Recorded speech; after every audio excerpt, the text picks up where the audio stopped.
If you're watching this video, it's because you probably watched the last one, which showed you how to set up your first project and include a frame inside of it. What we're going to do now is we're going to actually start to design a bit on the frame and actually add one line of code that actually does something.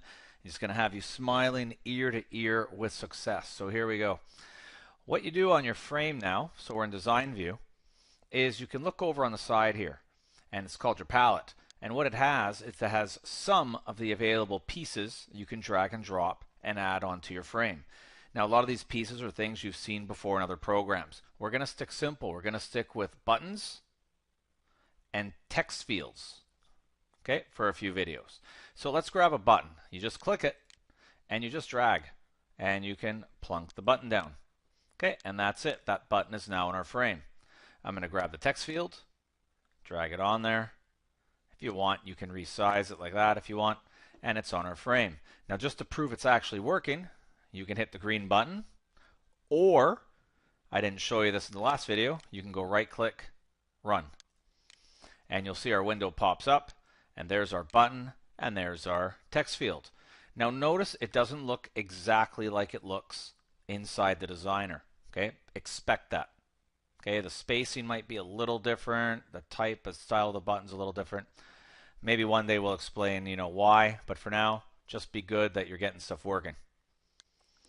Now let's talk about these pieces. These components we just added on here, they have names, and by default, you'll see this one's called JButton1.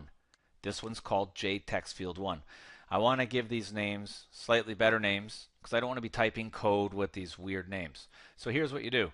You can right click on the component, and I'm going to say, first of all, change variable name. When I change the variable name, I'm going to call it button hello. You'll notice what I've done here. No spaces in the name. I start with a little letter, and anytime I use a new word, like hello is the second word, I capitalize it. That way it makes it easy to see there's two words there, button hello. I can also edit the text. Text is what shows up. So I'm going to say hello. I'm going to do the same thing with this text box. I'm going to change the variable name, and I'm going to call it text. I'll call it text talk, and I'll edit the text and just clear it out. So there's my program now. When I run it, you'll see I have my nice program. My button does nothing. I have a text box there if you want, you can type into. Okay, all good. Let's now add one line of code to show you how this thing actually executes code.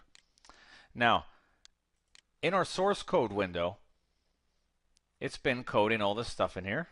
And like we said before, there's pop-ups here that expand and show you lots of extra code. Just ignore those for now. We're actually just going to stick in the design view, and I want to do some code when the user clicks the say hello button. So a very fast way for this to take place is just double click this button right now in the design window. So double click. And what Netbeans has done, you have to scroll down a little, is it's written a little bit of code, which for now of course will puzzle you, but it might make a little sense. This is a chunk of code, and this chunk of code is called button hello, which should sound familiar. It's button hello, action performed. And the action performed is it's been clicked. Okay, so for now, this is just going to be the way we receive a click. Okay, and here it says to do, add your code here. So you can take that out, and we can write code in here, and this code is only going to take place when button hello has been clicked. So here's the first code, and hopefully a little bit of it's going to seem familiar. I'm going to say, hey, text box talk. Notice I've spelt that exactly the same as in my design window, right? Text box talk. I'm going to say, please access your set text method, which is something that's already been pre-written and coded into all text boxes, and now it's expecting me to give it something to say.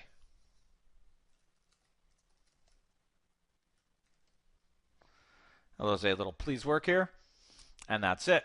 Notice the parentheses Okay, you're going to use those a lot. Notice that the text is inside of quotation marks when you want to say something inside a text box. And also notice this line ends in a semicolon. You're going to see a lot of lines in Java end in semicolons. Okay, most will actually end in semicolons. And so you're going to pick up when to use them as we give you more and more examples. Okay, the semicolons mark the end of the line. Now that's it. Now there's no surprise what this program is going to do.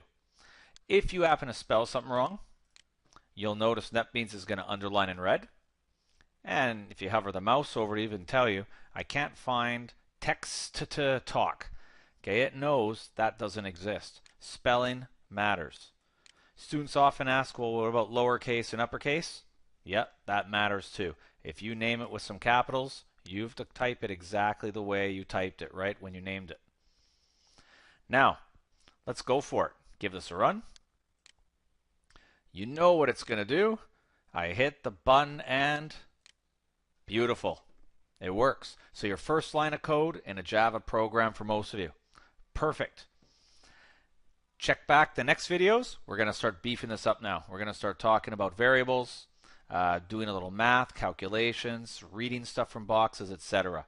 Okay, so try that out on your own. See if you can get something right in a text box, and then go off to the next video. Thanks for watching.